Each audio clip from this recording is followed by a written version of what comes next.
Welcome to studio in Telugu. ముందుగా headline. Polavaram project పరిశీలిస్తున్న అంతర్జాతీయ నిపుణుల బృందం డయాఫర్ వాల్ ను పరిశీలించిన అనంతరం పనుల పురోగతిపై ఇవ్వనున్న నివేదిక.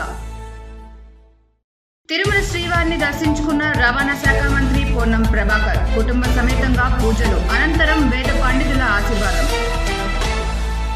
జూలై 1వ తేదీ నుంచి వృద్ధులకు, వికలాంగులకు, వితంతులకు పెన్షన్ పంపకం. మేనిఫెస్టోలో ఇచ్చిన విధంగా పెన్షన్ పెంచిన కూటమి ప్రభుత్వం.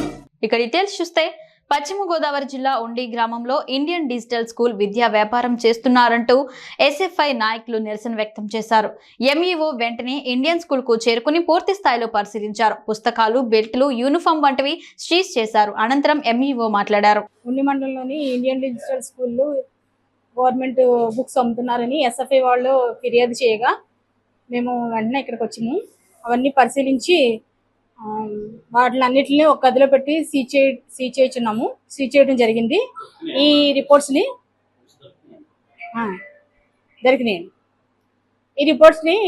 పై అధికారులకు, ఉన్నతాధికారులకు తెలియజేసి తదుపరి చర్యల నిమిత్తం వాళ్ళ ఆదేశాలు వచ్చిన తర్వాత తదుపరి చర్యలు తీసుకుంటాము. ఎన్నిసార్లు ఇన్స్ట్రక్షన్ ఇచ్చినా సరే వీళ్ళు క్రమశిక్షణ రహితంగా వ్యవహరించినందుకు తప్పనిసరిగా అధికారుల నుంచి ఆదేశాలు వచ్చిన తర్వాత మేము చర్యలు అనేవి తప్పనిసరిగా తీసుకుంటామని తెలియజేస్తాం. నా పేరు శ్రీనివాసు, నేను ఎస్ఎఫ్ఐ ఉండి మండల కార్యదర్శిని. ఈరోజు ఉండి మండలంలో ఉన్న ఎలువరు గ్రామం సమీపంలో ఉన్న ఇండియన్ డిజిటల్ పాఠశాల విద్యా వ్యాపారాన్ని అడ్డుకున్నానికి ఇక్కడికి వచ్చాం. తల్లిదండ్రుల సమాచారం మేరకు ఇక్కడికి రావడం జరిగింది ఉండి మండల కమిటీ.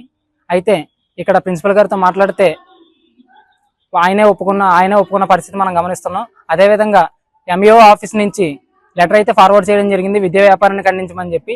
దాన్ని పక్కన పెట్టి యథేచ్ఛగా వీళ్ళ విద్యా వ్యాపారాన్ని కొనసాగించడం మనం ప్రతి పాఠశాలలోనూ కూడా చూస్తున్నాం. గత వారంలో గీతాంజలి పాఠశాల కూడా ఇదే వ్యవధిలో విద్యా వ్యాపారాన్ని కొనసాగించినప్పటికీ వాళ్ళపైన కఠిన చర్యలు తీసుకున్నా సరే ఆ చర్యలన్నింటినీ పక్కన పెట్టి ఈరోజు ఇండియన్ డిజిటల్ పాఠశాలలో కూడా మనం ఇదే వ్యాపారాన్ని యథేచ్ఛగా వ్యాపారం చేయడాన్ని మనం గమనించాం. అయితే ఈ వ్యాపారం ఇలాగే కొనసాగిన, లేకపోతే మిగతా పాఠశాలలో కూడా ఈ వ్యాపారాన్ని కొనసాగించినా సరే ఉన్నత విద్యాశాఖ అధికారుల దృష్టికి తీసుకెళ్లి పెద్ద ఎత్తున జిల్లా వ్యాప్తంగా కూడా పెద్ద ఎత్తున ఉద్యమాన్ని బలోపేతం చేసే అవకాశం ఉందని చెప్పి ఎస్ఎఫ్ఐ ఉండి మండల కమిటీ తరపున మరియు పశ్చిమ గోదావరి జిల్లా కమిటీ తరపున కూడా. బుర్రిపాలెం మండవర్రు రోడ్డులోని తెనాలి అనంతపురం జంపాని వద్ద లెవెల్ క్రాసింగ్ రైల్వే గేటును మూసివేయడం వల్ల ఇక్కట్లు పాలవుతున్నామని స్థానిక రైతులు, ప్రజలు కేంద్ర సహాయ మంత్రి డాక్టర్ పెమ్మసాని చంద్రశేఖర్ కి విన్నవించుకున్నారు. స్వగ్రామ పర్యటనలో భాగంగా స్థానికుల వినతులను పెమ్మసాని పరిశీలించారు. మూసేసిన రైల్వే లెవెల్ క్రాసింగ్ గేటు వద్దకు రైతులతో సహా కలిసి వెళ్లారు. ఆ రహదారి మూసివేయడం వల్ల చుట్టూ తిరిగి పెదరావూరు మీదుగా దాదాపు 14 కిలోమీటర్లు ప్రయాణించి వెళ్లాల్సి వస్తుందని రైతులు పెమ్మసాని వద్ద వాపోయారు. ఈ క్రమంలో పెమ్మసాని స్పందిస్తూ సంబంధిత రైల్వే అధికారులతో ఫోన్లో మాట్లాడారు.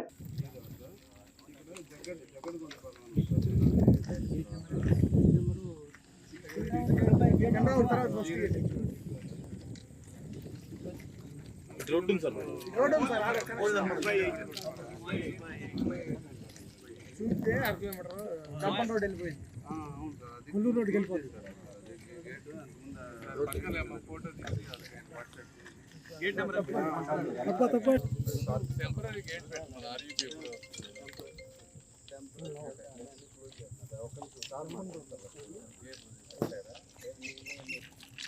మీకు ఐడియా ఉందా, గుర్తుందా?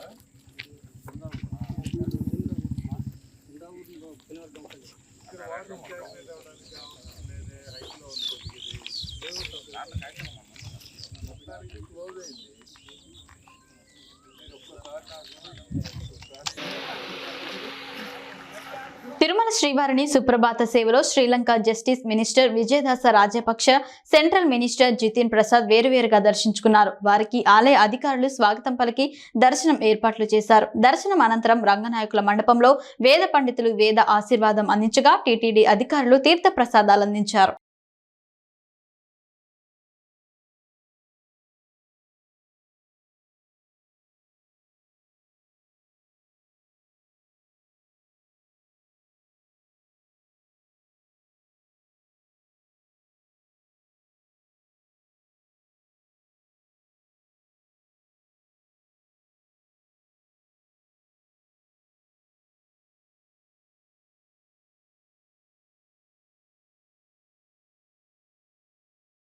తిరుమల శ్రీవారిని వీఐపీ విరామ సమయంలో ఇండియన్ మాజీ క్రికెటర్ గౌతమ్ గంభీర్ దర్శించుకున్నారు. దర్శనం అనంతరం రంగనాయకుల మండపంలో వేద పండితులు వేద ఆశీర్వాదం అందించగా టీటీడీ అధికారులు తీర్థ ప్రసాదాలు అందించారు. ఆలయం వెలుపల గౌతమ్ గంభీర్ మాట్లాడుతూ 140 కోట్ల భారతీయులకు T20 వరల్డ్ కప్ అందించాలని రాహుల్ ద్రావిడ్, రోహిత్ శర్మ ఇండియా టీంకు అభినందనలు అని తెలిపారు. విరాట్ కోహ్లీ, రోహిత్ శర్మలు భారతదేశానికి మరిన్ని ట్రాఫీలు అందించాలని కోరుతున్నాను అని అన్నారు. నేను ఇండియా టీంకి కోచ్గా వస్తానని సోషల్ మీడియాలో వచ్చే కథనాలపై నేను స్పందించను అని మాజీ క్రికెటర్ గౌతమ్ గంభీర్ తెలిపారు. I want to congratulate Team India. I want to congratulate the entire nation that India has won the World Cup. It is for 140 crore Indians. The entire team has made the entire nation proud, and the entire nation is very, very happy. I want to congratulate Rahul Dravid, Rohit Sharma, the entire team, the entire support staff for achieving such a great success for the nation. Sir, Kohli and Rohit Sharma is a retirement. Yeah. See, what better than finishing off their T20 career with a World Cup win? It couldn't have got better than that. Probably the script was written, and they both are great players. They've done so much for Indian cricket, and really want to congratulate wish them all the best. They still play 2 more formats. They play Test cricket and One Day cricket. I'm sure they're going to keep contributing to the success of the country and to the team. The 13 years World Cup T20 tour, 2007 and 2024. How did it feel? I think India has played really good cricket, even in the middle as well. Even in the 50-over World Cup, they played some incredible cricket. The World Cup was a massive success for them. It was just that they couldn't cross the line, but it was just a matter of time that they were able to cross the line. They're a quality side. We've got some world-class cricketers. So I want to congratulate all of them. I think their contribution and the way they've performed, they made the entire nation proud. కలియుగ ప్రత్యక్ష దైవమైన తిరుమల శ్రీవారిని VIP విరామ సమయంలో ఆంధ్రప్రదేశ్ మంత్రి పార్థసారథి దర్శించుకున్నారు. ఆలయ అధికారులు మహాద్వారం వద్ద స్వాగతం పలికి దర్శనం ఏర్పాట్లు చేశారు. దర్శనం అనంతరం రంగనాయకుల మండపంలో వేద పండితులు వేద ఆశీర్వాదం అందించగా టీటీడీ అధికారులు తీర్థ ప్రసాదాలు అందించారు. ఆలయం వెలుపల మంత్రి మాట్లాడుతూ ఆంధ్రప్రదేశ్ రాష్ట్రాన్ని, రాష్ట్ర ప్రజలను చల్లగా చూడాలని స్వామివారిని ప్రార్థించారన్నారు. ఈ రాష్ట్రాన్ని గట్టెక్కించి రైతులందరికీ మంచి భవిష్యత్తును అందించే శక్తిని చంద్రబాబు నాయుడికి, ప్రభుత్వానికి ఇవ్వాలని స్వామివారిని కోరుకున్నానన్నారు. ఏకపక్ష నిర్ణయాల వల్ల అనేక విధులుగా అన్ని రంగాల్లో నష్టపోయిందని మంత్రి పార్థసారథి తెలిపారు. ఈ రాష్ట్రాన్ని అన్ని రంగాల్లో అభివృద్ధి చేయడానికి చంద్రబాబు నాయుడు, పవన్ కళ్యాణ్, కూటమి ప్రభుత్వం కృషి చేస్తుందని తెలిపారు. నరేంద్ర మోడీ ప్రభుత్వం కూడా పూర్తి సహాయ సహకారాలు అందిస్తామని తెలిపారని, అదేవిధంగా రాష్ట్ర అభివృద్ధికి ఏడుకొండల స్వామివారి ఆశీస్సు కూడా ఉండాలని తెలిపారు.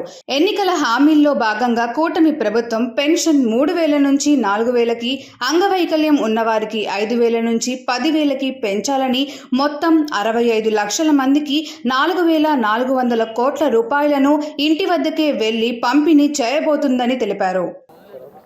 ఏడుకొండలవాడు ఈ రాష్ట్రాన్ని, రాష్ట్ర ప్రజల్ని అందరినీ కూడా చల్లగా చూడాలని, కష్టాల నుంచి గట్టెక్కించాలని చెప్పేసి దేవుణ్ణి ప్రార్థించాను. మరి ప్రస్తుతం రాష్ట్రం ఎదుర్కొన్న ఇబ్బందుల నుంచి, రాష్ట్రం పడిన నష్టాల నుంచి ఈ రాష్ట్రాన్ని గట్టెక్కించి రాష్ట్రానికి, రాష్ట్ర ప్రజలకి మంచి భవిష్యత్తు, ప్రత్యేకంగా యువతి యువకులకి, రైతులకి, మహిళలకి అందరికీ మంచి భవిష్యత్తుని ఏర్పాటు చేయటానికి చంద్రబాబు నాయుడు గారు, కూటమి ప్రభుత్వం తీవ్రంగా కృషి చేస్తుందని చెప్పేసి మనం చేస్తామని నేను కొన్ని అవకతవక నిర్ణయాల మూలంగా కానివ్వండి, దూరాలోచన లేకపోవటం మూలంగా కానివ్వండి, ఏకపక్ష నిర్ణయాల మూలంగా కానివ్వండి, రాష్ట్రం అనేక విధాలుగా అన్ని రంగాల్లో కూడా నష్టపోయిందని చెప్పేసి చాలా స్పష్టంగా అర్థమవుతా ఉంది. మరి అనుభవశాలైన చంద్రబాబు నాయుడు గారు, దూరదృష్టి, రాష్ట్ర భవిష్యత్తుకి ఒక ఆలోచన కలిగిన మరి చంద్రబాబు నాయుడు గారు, పవన్ కళ్యాణ్ గారు, లోకేష్ బాబు గారు, తర్వాత మా మంత్రివర్గ సహచరులు, శాసనసభ్యులు అందరం కలిసి ఈ రాష్ట్రాన్ని పారిశ్రామికంగా, వ్యవసాయకంగా, ఉపాధి పరంగా అన్ని రంగాల్లో అభివృద్ధి చేస్తానికి మేము తీవ్రంగా కృషి చేస్తానికి కట్టుబడి ఉన్నామని చెప్పేసి మనం చేస్తాను. మరి సందర్భంలో మోడీ గారి ప్రభుత్వం కూడా మరి రాష్ట్రానికి, కష్టాల్లో ఉన్న ఈ రాష్ట్రానికి అండగా ఉంటుందని చెప్పేసి ఆయన భరోసా కల్పించడమే కాకుండా మేము కూడా పూర్తి నమ్మకంతో ఉన్నామని చెప్పేసి కూడా ఈ సందర్భంగా తెలియజేస్తూ వీటన్నిటికీ ఆ ఏడుకొండల వాడి ఆశీర్వాదం అవసరం. ఆ ఏడుకొండల వాడి ఆశీర్వాదం అందరికీ, రాష్ట్ర ప్రజలందరికీ కూడా ఉండాలని చెప్పేసి మనసారా కోరుకుంటున్నాం. పెన్షన్ రేపు మీ అందరికీ తెలుసు, ఎన్నికల్లో హామీల భాగంగా చంద్రబాబు నాయుడు గారు, పవన్ కళ్యాణ్ గారు, మోడీ గారు అందరూ కలిసి ఏదైతే హామీలు ఇచ్చారో ఆ 5 హామీలను కూడా మొట్టమొదటి సంతకంతో అమలు చేసిన విషయం మీకు తెలుసు. దాంట్లో మొట్టమొదటిగా పెన్షన్ 3,000 నుంచి 4,000, అదేవిధంగా అంగవైకల్యులకి 5,000 నుంచి 15,000, మొత్తం 65 లక్షల మందికి 4,408 కోట్ల రూపాయలని మరి రేపు పెన్షన్గా ప్రజలందరికీ ఇంటి దగ్గరికి తీసుకువెళ్ళి వాళ్ళ సంతోషంగా వాళ్ళ చేతుల్లో పెట్టే కార్యక్రమం రేపు చేయబోతా ఉన్నాం. గత ప్రభుత్వం 1,000 రూపాయలు పెంచడానికి 5 సంవత్సరాల సమయం పడితే ఈ ప్రభుత్వానికి 1,000 రూపాయలు అధికారంలోకి రాకముందే భరోసా ఇచ్చి వచ్చిన 15-20 రోజుల్లోనే మరి ఆ 1,000 రూపాయల పెంపుదలని అమలు చేస్తున్న మరి విషయాన్ని ప్రజలందరూ కూడా మంచి మనసుతో అర్థం చేసుకోవాలని చెప్పేసి మనం చేస్తాం. ఈరోజు ఆర్థికంగా తీవ్ర ఇబ్బందుల్లో ఉన్నా కూడా ఏదేమైనా సరే ప్రజలకి ఏదైతే హామీ ఇచ్చామో దాన్ని అమలు చేయాలనే ఉద్దేశంతో మరి జూలై 1వ తారీఖున 7,000 రూపాయలు, అంటే ఏప్రిల్, మే, జూన్కు సంబంధించిన 1,000 రూపాయలు ఏదైతే ఉందో నెలకి, ఆ 1,000 రూపాయలు కలిపి 4,000 ప్లస్ 3,000 7,000 రూపాయలు రేపు ఇచ్చే కార్యక్రమం చేయబోతాను. ప్రజలందరూ కూడా మరి కూటమి ప్రభుత్వాన్ని, చంద్రబాబు నాయుడు గారిని, పవన్ కళ్యాణ్ గారిని, లోకేష్ గారిని ఆశీర్వదించాలని చెప్పేసి మనసారా కోరుకుంటున్నాం. ఇప్పుడు చాలా హామీలు ఇచ్చాం. అప్రాపరేట్ టైంలో తప్పుకోకుండా ప్రభుత్వం ఒక నిర్ణయం తీసుకుంటుంది. రేపు మాత్రం సచివాలయం స్టాఫ్, అవసరమైతే ఇతర స్టాఫ్, ప్రభుత్వ ఉద్యోగుల్ని వినియోగించి ఉదయం 6ంటికి స్టార్ట్ చేసి సాయంత్రం లోపల ఈ పెన్షన్ పంపిణీ కార్యక్రమాన్ని పూర్తి చేయాలని చెప్పేసి ఆదేశాలు. తిరుమల శ్రీవారిని వీఐపీ విరామ సమయంలో తెలంగాణ బీసీ రవాణా శాఖ మంత్రి పొన్నం ప్రభాకర్ కుటుంబ సమేతంగా దర్శించుకున్నారు. ఆయనకు ఆలయ అధికారులు దర్శనం ఏర్పాట్లు చేశారు. దర్శనం అనంతరం రంగనాయకుల మండపంలో వేద పండితులు వేద ఆశీర్వాదం అందించగా టీటీడీ అధికారులు తీర్థ ప్రసాదాలు అందించారు. ఆలయం వెలుపల ఆయన మాట్లాడారు. ఇటీవల నూతనంగా ఏర్పడ్డ ఆంధ్రప్రదేశ్ ప్రభుత్వానికి, గౌరవ ముఖ్యమంత్రి గారికి, ఉప ముఖ్యమంత్రికి, మంత్రులకు, శాసనసభ్యులకు, పార్లమెంట్ సభ్యులందరికీ శుభాకాంక్షలు. ఆ ఏడుకొండలవాడి స్వామి ఆశీర్వచనంతో 2 ఉభయ రాష్ట్రాలు ప్రజలు సుఖ సంతోషాలతో ఉండాలని ఆకాంక్షిస్తూ ఉన్నాం. అదేవిధంగా 2 తెలుగు రాష్ట్రాలు కలిపి కేంద్రంపై ఏ విభజన హామీలు అయితే ఉన్నాయో ఆ విభజన హామీల అమలు కోసం కలిసి కేంద్రం మీద ఒత్తిడి తేవడానికి కలిసి రావాల్సిందిగా ఈ సందర్భంగా విజ్ఞప్తి చేస్తూ ఉన్నాం. అదేవిధంగా నిన్న గౌరవ ఉప ముఖ్యమంత్రి గారు, పవన్ కళ్యాణ్ గారు కరీంనగర్ జిల్లా కొండగట్టుకు వచ్చినారు. సాధారణంగా మా ప్రభుత్వం తరఫున స్వాగతం చెప్పినాం. వారు ఆంజనేయ స్వామి దర్శనం చేసుకున్నారు. ఇక్కడ కూడా గతంలో కొద్దిగా తెలంగాణ భక్తుల పరంగా ఇబ్బంది ఉండే, నేను గౌరవ ముఖ్యమంత్రి గారిని, అదేవిధంగా దేవాదాయ శాఖ మంత్రి గారిని, కాబోయే చైర్మన్, ఈవో గారులను కోరుతా ఉన్నా, తెలంగాణ ప్రజలు కూడా తెలుగు భక్తులే ఇక్కడికి వచ్చేటువంటి వాళ్ళ విశ్వాసానికి సంబంధించి దర్శనానికి ఏ ఇబ్బందులు లేకుండా గతంలో ఏ విధంగానైతే సిఫార్సులకు తెలంగాణ, ఆంధ్ర ప్రజాప్రతినిధులకు ఏ విధమైనటువంటి విధానం అవలంబించారో ఇప్పుడు కూడా అదే విధానం అవలంబిస్తే సంతోషంగా ఉంటుంది. ఎందుకంటే రాష్ట్రాలు వేరైనా తెలుగు వాళ్ళ అందరం కూడా కలిసి ఆనాడు కూడా కోరుకున్నది అదే, ఇవాళ కూడా కోరుకున్నది అదే. ఇక్కడ వాళ్ళు అక్కడ వచ్చే భక్తులుగా ఉండొచ్చు, లేకపోతే ఇంకా రకరకాలుగా వ్యవహారాలు చేసుకునేటువంటి విదేశాల్లో ఉన్నటువంటి వాళ్ళకి ఆహ్వానిస్తూ ఉన్నప్పుడు పక్కన తెలంగాణ భక్తులకు సంబంధించి అటువంటి ఇబ్బందులు కలగకుండా చూసుకోవాల్సిందని ఇక్కడ ఉన్నటువంటి అధికారులందరికీ కోరుతా ఉన్నా. ఆ ఏడుకొండలవాడి స్వామి ఆశీర్వచనంతో 2 రాష్ట్రాల ప్రజలు అటు విభజన హామీల అమలుతో పాటుగా ఇటు వర్షాలు, రైతాంగము, వ్యవసాయం అంతా కూడా సుఖ సంతోషాలతో ప్రజలు ఇబ్బందులు లేకుండా ఉండాలని ఆ భగవంతుడు ప్రార్థిస్తా ఉన్నాం. నాకేం అటువంటి సమాచారం లేదు. అట్లా కాంగ్రెస్ పార్టీ తనకంటూ ఒక కార్యక్రమం ఉంది. చాలా మిత్రులు ఉన్నారు. ఇలా ఇండియా కూటమిలో అనేక మంది మిత్రులు ఉన్నారు. ఎవరైనా వస్తుండొచ్చు, రాకపోతుండొచ్చు. దానికి సంబంధించి సమాచారమే లేదు. జూలై 1వ తేదీ నుంచి వృద్ధులకు, వికలాంగులకు, వితంతువులకు ఒక పండగ వాతావరణమని కడప టీడీపీ జిల్లా అధ్యక్షుడు శ్రీనివాసులరెడ్డి పేర్కొన్నారు. ఎన్నికల మేనిఫెస్టోలో ఇచ్చిన విధంగా పెన్షన్లు పెంచి కూటమి ప్రభుత్వం మాట నిలబెట్టుకుందన్నారు. అసలైన లబ్ధిదారులందరికీ కోతలు విధించి రకరకాల కారణాలతో పెన్షన్లు వైసీపీ ప్రభుత్వం తొలగించిందన్నారు. వాలంటీర్లతో బలవంతంగా రాజీనామాలు చేయించి ఎన్నికల్లో వాడుకొని వైసీపీ ప్రభుత్వం వదిలేసిందన్నారు.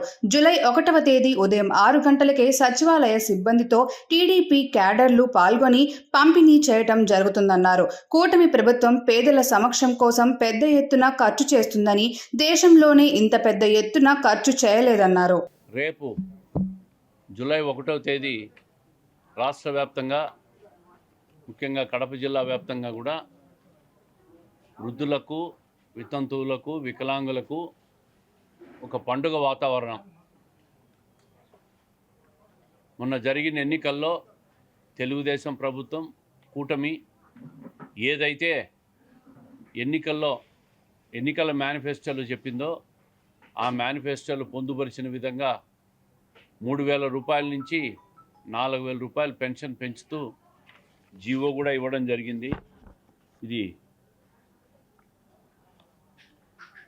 ఈ జీవో ఎన్నికల్లో ఇచ్చిన మేనిఫెస్టోలో మాట నిలబెట్టుకున్న తెలుగుదేశం ప్రభుత్వం, భారతీయ జనతా పార్టీ, జనసేన కూటమి 3,000 రూపాయల నుంచి వృద్ధులకు, వితంతువులకు, వికలాంగులకు 4,000 రూపాయలు పెన్షన్ చేయడం లేదు. పెన్షన్ అనేది వృద్ధులకు, వితంతువులకు, వికలాంగులకు ముగ్గురికి కూడా తెలుగుదేశం ప్రభుత్వం గతంలో ఎన్టీ రామారావు గారు ఉన్నప్పుడు 30 రూపాయలతో ప్రారంభించిన ఈ కార్యక్రమం 2014లో 200 రూపాయలు ఉంటే చంద్రబాబు నాయుడు గారు అధికారంలోకి వచ్చిన తర్వాత 1000 రూపాయలు చేయడం, ఆ తర్వాత అదే ప్రభుత్వంలో 2,000 రూపాయలు చేయడం జరిగింది. గత ప్రభుత్వం అధికారంలోకి వస్తానే 3,000 రూపాయలు చేస్తామని చెప్పి దానికి 5 సంవత్సరాల సమయం తీసుకొని చాలామంది అర్హులైన వాళ్ళందరికీ కూడా కరెంటు బిల్లులు, సొంత ఇళ్ళ నిర్మాణం, పిల్లలు ఉద్యోగాల్లో ఉంటే ఈ కారణాలు, రకరకాల కారణాలు చూపి చాలామందికి పెన్షన్లు కూడా తీసేసినారు. ఇప్పుడే చూస్తూ ఉన్నాం, మహిళలు చాలామంది వచ్చి మాకు గతంలో చంద్రబాబు నాయుడు గారు ఉన్నప్పుడు 19లో పెన్షన్ వచ్చేది, ఇప్పుడు మాకు పెన్షన్ రావడం లేదని చెప్పి విజ్ఞప్తులు ఇస్తున్న పరిస్థితిని కూడా చూస్తూ ఉన్నాం. అంటే రకరకాల కోతలేసి పైకేమో 3,000 రూపాయలు చేశామని చెప్పి సంవత్సరానికి 250 రూపాయలు ఇచ్చి అందరికీ లబ్ధిదారులకు చాలామంది కోతలు వేసిన పరిస్థితి. ఇప్పుడు ఆ పరిస్థితి లేదు. 4,000 రూపాయలు, అది కూడా ఏప్రిల్ నెల నుంచే ఇస్తామని చెప్పిన మాట ప్రకారం చంద్రబాబు నాయుడు గారు రేపు ఏప్రిల్, మే, జూన్ ప్లస్ జూలైలో ఇచ్చే 4,000 రూపాయలు కలిపి 7,000 రూపాయల పెన్షన్ రేపు ప్రతి అర్హులైన లబ్ధిదారులకు అందరికీ కూడా తెలుగుదేశం ప్రభుత్వం ఇవ్వబోతా ఉంది. కడప జిల్లా వ్యాప్తంగా ప్రతి గ్రామంలో కూడా తెలుగుదేశం పార్టీ బూత్ స్థాయి నుంచి, గ్రామ స్థాయి అధ్యక్షుల నుంచి మండల స్థాయి, కడప నగరంలో డివిజన్ స్థాయి, అన్ని స్థాయిల్లో ప్రతి ఒక్కరూ కూడా తెలుగుదేశం పార్టీ క్యాడర్ అందరూ కూడా పాల్గొని ఆ పెన్షన్ల కార్యక్రమంలో దాన్ని ఒక పండుగ వాతావరణంలో వాళ్ళకందరికీ కూడా ఆ కార్యక్రమంలో పాల్గొని విజయవంతం చేయాల్సిందిగా కోరుతా ఉన్నాం. ఎన్డీఏ కూటమి ప్రభుత్వం ప్రవేశపెట్టిన ఎన్టీఆర్ భరోసా పెన్షన్ల పంపిణీ కార్యక్రమంలో భీమవరం నియోజకవర్గంలోని ఎన్డీఏ కూటమి, బీజేపీ, టీడీపీ, జనసేన పార్టీల నాయకులు పాల్గొని టీడీపీ రాష్ట్ర పాలిట్ బ్యూరో సభ్యురాలు, భీమవరం నియోజకవర్గ ఇన్ఛార్జ్ తోట సీతారామలక్ష్మి పిలుపునిచ్చారు. భీమవరం నియోజకవర్గం టీడీపీ ముఖ్య నాయకుల సమావేశంలో తోట సీతారామలక్ష్మి మాట్లాడారు. అందరికీ నమస్కారం. అదేవిధంగా ఈ సమావేశంలో పాల్గొన్న మన టౌన్ అధ్యక్షులకి, అలాగే మన ఎర్రవస్త్రం మండలం అధ్యక్షులకి, అలాగే మన రూరల్ మండల అధ్యక్షులకి, సెక్రటరీలకి, ప్రతి ఒక్కరికి నమస్కారాలు తెలియజేసుకుంటూ, రేపు ఏదైతే మన ఆంధ్రప్రదేశ్ ఉందో ముఖ్యంగా రేపు జూలై 1 చాలా పండగ రోజు అని చెప్పుకోవచ్చు. ఎందుకంటే మన గౌరవనీయులు జాతీయ అధ్యక్షులు నారా చంద్రబాబు నాయుడు గారు ముఖ్యమంత్రిగా జూలై 1 నుంచి కూడా ఎవరైతే అర్హత కలిగిన వాళ్ళు ఉన్నారో 23 రకాల క్యాస్టుల వాళ్ళందరికీ కూడా మరి పెన్షన్లు ఇవ్వటం అనేది మొదటి సంతకం చేయడం జరిగింది ఆయన ముఖ్యమంత్రిగా. అందులో భాగంగానే రేపు 1వ తారీఖు నుంచి 6ంటికే మొదలుపెట్టి ప్రతి ఒక్కరికి కూడా, అంటే వృద్ధులు కావచ్చు, వికలాంగులు కావచ్చు, చేనేత కావచ్చు, అలాగే మరి ప్రతి ఒక్కరికి కూడా అర్హత కలిగిన ప్రతి ఒక్కరికి కూడా పెన్షన్ ఇచ్చే కార్యక్రమం ముఖ్యంగా అధికారులతో కలిసి అక్కడున్న తెలుగుదేశం, జనసేన, బీజేపీ ఓటమి నాయకులతో కలిసి ప్రతి ఇంటికి వెళ్ళి వాళ్ళకి అందజేసే విధంగా ఇది చేయడం జరిగింది.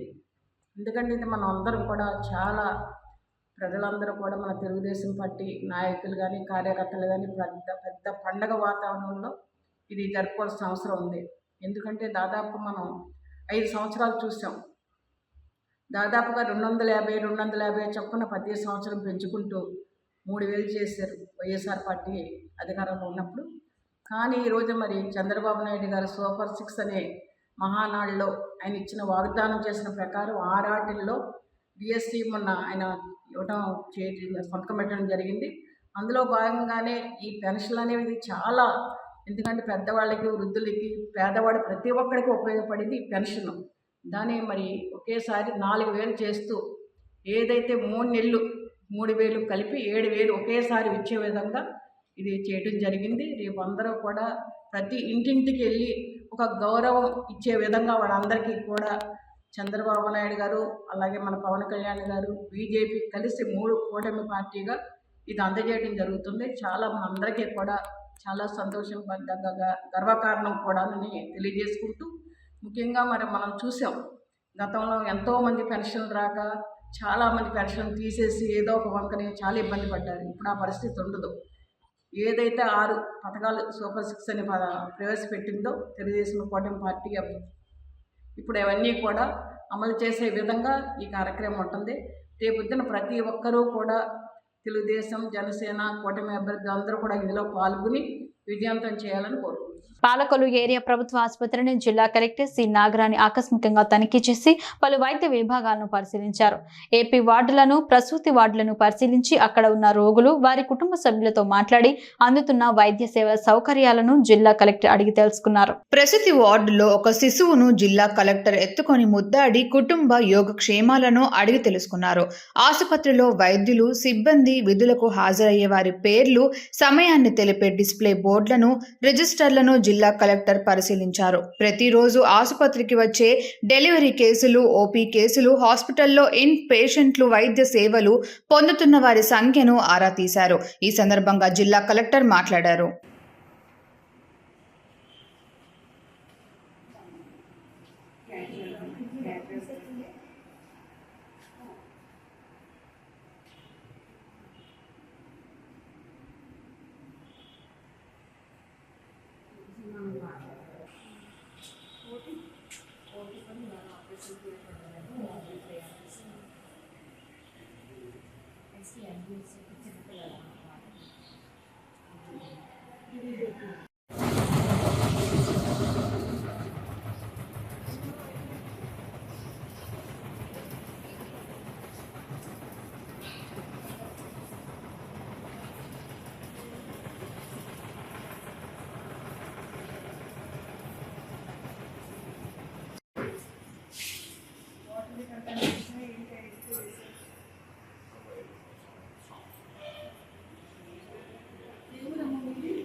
పోలవరం ప్రాజెక్టు ఎందుకు నిలిచిపోయింది, ప్రాజెక్టు నిర్మాణంలో అడ్డంకులు ఏమిటి, పనులను తిరిగి ఎలా ప్రారంభించాలి అనే అంశాలపై అంతర్జాతీయ నిపుణుల బృందం పరిశీలిస్తోంది. 4 రోజుల పర్యటనలో భాగంగా కాపర్ డ్యాంలు, డయాఫ్రమ్ వాల్ ను పరిశీలించిన అనంతరం పనుల పురోగతిపై నివేదిక ఇవ్వనున్నారు. పోలవరంలో కీలక సాంకేతిక సవాళ్లను పరిష్కరించేందుకు అంతర్జాతీయ జల వనరుల నిపుణుల బృందం ప్రాజెక్టును పరిశీలిస్తోంది. అమెరికా, కెనడాల నుంచి 4 నిపుణులు వచ్చారు. కేంద్ర రాష్ట్ర జలవనరుల శాఖ అధికారులతో ఢిల్లీలో నిపుణుల బృందం సమావేశమయ్యారు. అనంతరం రాత్రి రాజమండ్రికి చేరుకున్న నిపుణులు పోలవరం ప్రాజెక్టు వద్ద అధికారులతో భేటీ అనంతరం ప్రాజెక్టు సైట్లు పరిశీలిస్తున్నారు. అధికారులను అడిగి ప్రాజెక్టు వివరాలు తెలుసుకున్నారు. కెనడాకు చెందిన 4 నిపుణులు శనివారం ఢిల్లీకి చేరుకున్నారు. నేటి నుండి వారు పోలవరంలో తమ పని ప్రారంభించారు. 4 రోజుల పాటు అంతర్జాతీయ నిపుణులు అక్కడే ఉంటారు. మొదటి 2 రోజుల పాటు ప్రాజెక్టును పూర్తిగా పరిశీలిస్తారు. ప్రతి కట్టడాన్ని క్షుణ్ణంగా పరిశీలించేలా పర్యటన షెడ్యూల్ సిద్ధమైంది. ఆ తర్వాత మరో 2 రోజుల పాటు సమస్యలను, పరిష్కారాలపై మేధోమథనం చేయనున్నారు. ఇందులో పోలవరం ప్రాజెక్టు అథారిటీ ముఖ్యులు, కేంద్రం జల సంఘం నిపుణులు, సిఎస్ఎంఆర్ఎస్ సంస్థ ప్రతినిధులు, వ్యాప్యోస్, బావర్, కేఎల్ఆర్, మేఘా కంపెనీ ప్రతినిధులు, అంతర్జాతీయ డిజైన్ సంస్థ అప్రి ప్రతినిధులు ఇందులో పాల్గొన్నారు. వార్తలు ముగించే ముందు హెడ్లైన్స్ మరోసారి. పోలవరం ప్రాజెక్టు పరిశీలిస్తున్న అంతర్జాతీయ నిపుణుల బృందం డయాఫర్ వాల్ ను పరిశీలించిన అనంతరం పనుల పురోగతిపై ఇవ్వనున్న నివేదిక. తిరుమల శ్రీవారిని దర్శించుకున్న రవాణా శాఖ మంత్రి పొన్నం ప్రభాకర్. కుటుంబ సమేతంగా పూజలు అనంతరం వేద పండితుల ఆశీర్వాదం. జూలై 1వ తేదీ నుంచి వృద్ధులకు, వికలాంగులకు, వితంతులకు పెన్షన్ పంపకం. మేనిఫెస్టోలో ఇచ్చిన విధంగా పెన్షన్ పెంచిన కూటమి ప్రభుత్వం. స్టూడియో తెలుగు న్యూస్ ఇంతటితో సమాప్తం. తిరిగి రేపటి బులెటిన్లో మళ్ళీ కలుసుకుందాం. అంతవరకు సెలవు, నమస్కారం.